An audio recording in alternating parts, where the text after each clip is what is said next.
আজকে তোমাদের সামনে তিনটে রেসিপি গরমের শেয়ার করব। একটা হলো পাকা আমের চাটনি, পোস্ত, আর এটা হলো রায়তা। ভিডিওটি সম্পূর্ণ দেখার অনুরোধ রইল। আর আমার ভিডিওগুলি যদি ভালো লেগে থাকে তাহলে please like, comment, share, subscribe করার অনুরোধ রইল। নমস্কার বন্ধুরা, আপনারা দেখছেন কুকিং হাউস অফ অনিমা। আজকে আমি পাকা আমের এই চাটনি করে দেখাবো। এই আমটা একটু টক আছে, তাই জন্য ভাবলাম যে এটা দিয়ে চাটনি করে নিই। হ্যাঁ, সেই জন্য তার সাথে আরও একটা রেসিপি তোমাদের সাথে শেয়ার করব। দেখতে থাকো পুরো ভিডিওটা। কড়াইটা গরম হয়ে গেলে সাদা তেল একটু দিয়ে দিয়েছি। আর এখানে আমি এই আধখানার মতন শুকনো লঙ্কা ফোড়নে দিয়ে দিলাম, যেহেতু আমের পরিমাণটা কম তাই জন্য।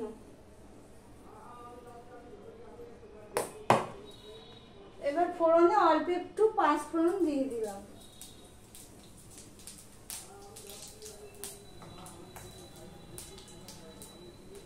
পাঁচ ফোড়নটা হয়ে গেছে, এবার আমি এই আমটুকু দিয়ে দেবো।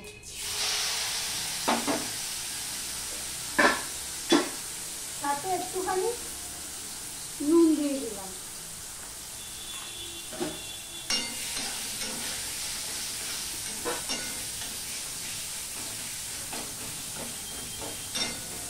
পাকা আমের চাটনিটা আমরা প্রায় সময় করে থাকি। কোনো পাকা আম যদি টক হয়ে যায় তাহলে কি করি, সেটা আমি চাটনি বানিয়ে নিই। এটা বেশ জেলি জেলি হয়, খেতেও ভালো লাগে। এবার আমি জল দিয়ে দিলাম পরিমাণ মতো।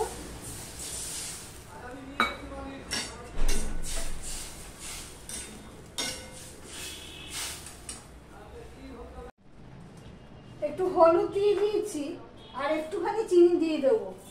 পাকা আম তো বেশি টক, কাঁচা আম বেশি টক হয়, তাই অল্প একটু চিনি দিয়ে দিলাম।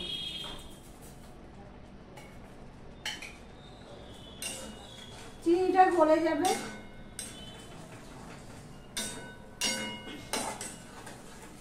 চিনিটা গলে গেছে, এবারে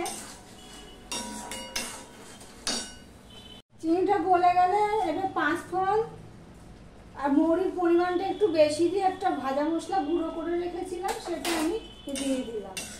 পাকা আমের চাটনি রেডি হয়ে গেছে।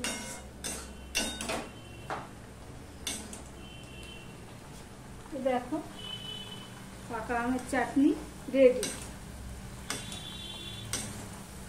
এবার গ্যাসটা অফ করে দিলাম। এবার বানাচ্ছি ঝিঙে পোস্ত আলু দিয়ে। তার জন্য আমি এখানে সর্ষের তেল দিয়েই করবো এটা। এখানে সর্ষের তেলটা দিয়ে দিলাম গরম কড়াইতে।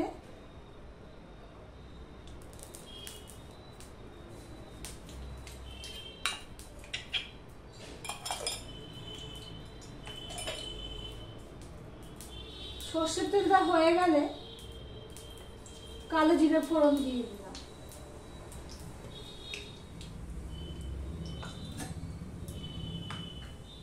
কালো জিরেটা ফোড়ন হয়ে গেছে, এখানে আমি এই পেঁয়াজ দিয়ে দিচ্ছি।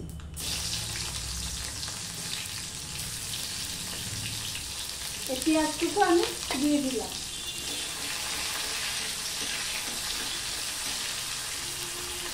প্রথমে আলু আর পেঁয়াজটা আমি ভেজে নেব ভালো করে। আলু দিয়ে দিচ্ছি।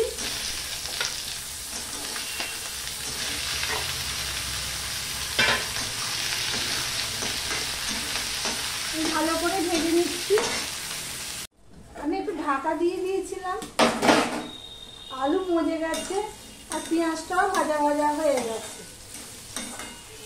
ভিডিওটি পুরোটা দেখার অনুরোধ রইল। এবারে ঝিঙেগুলো আমি দিয়ে দিলাম। ঝিঙেগুলো আমি ভালো করে মজিয়ে নেব। একটু হলুদ দিয়ে দিলাম, আর এইটুকু নুন দিয়ে দিলাম।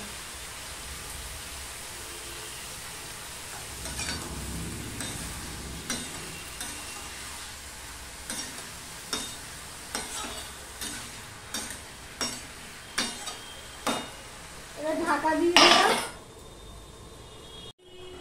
দেখো ঝিঙেটা মজে কত ইয়ে হয়ে গেছে, যেহেতু পেঁয়াজ দিয়েছি একটু সুন্দর গন্ধ বেরোচ্ছে।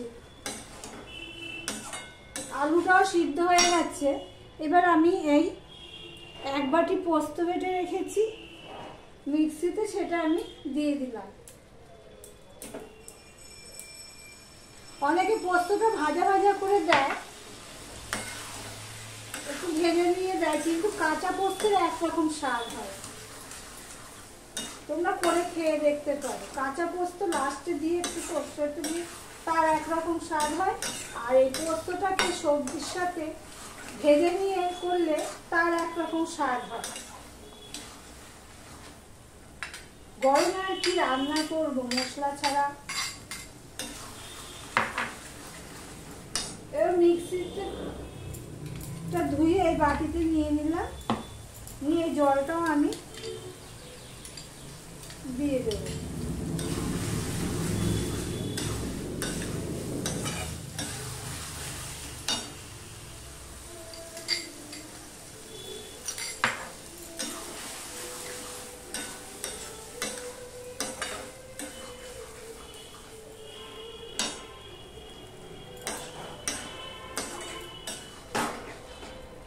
অনেকে মিষ্টি দেয়, মিষ্টি দিলে আমার ছেলে আবার মিষ্টি খুব একটা পছন্দ করে না তরকারিতে, তাই জন্য আর মিষ্টি দেবো না। পোস্তটা হয়ে গেছে। এবার একটু ধনেপাতা দিয়ে দেবো। এই ধনেপাতাটুকু আমি এখানে দিয়ে দিলাম।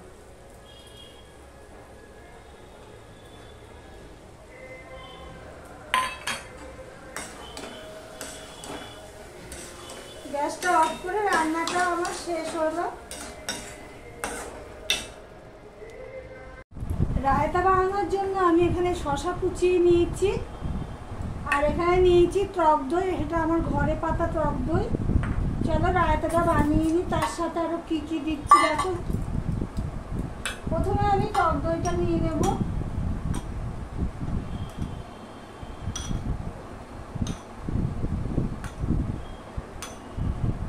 প্রথমে টক দইটা নিয়ে নিলাম, তার সাথে একটু বিট নুন দিয়ে দিলাম। এই নুনটুকু দিয়ে দিলাম, একটু সাধারণ নুন দিয়ে দিলাম, আর চিনি দিয়ে দিলাম। 2 চামচের মতো চিনি দিয়ে দিলাম এই দইটুকুর জন্য। দিয়ে আমি ভালো করে ফেটিয়ে নেব।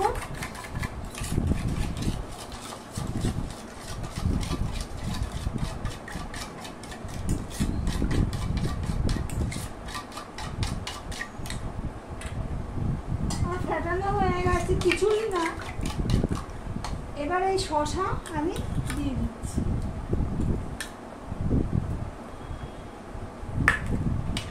হয়ে গেল আমার রায়তা।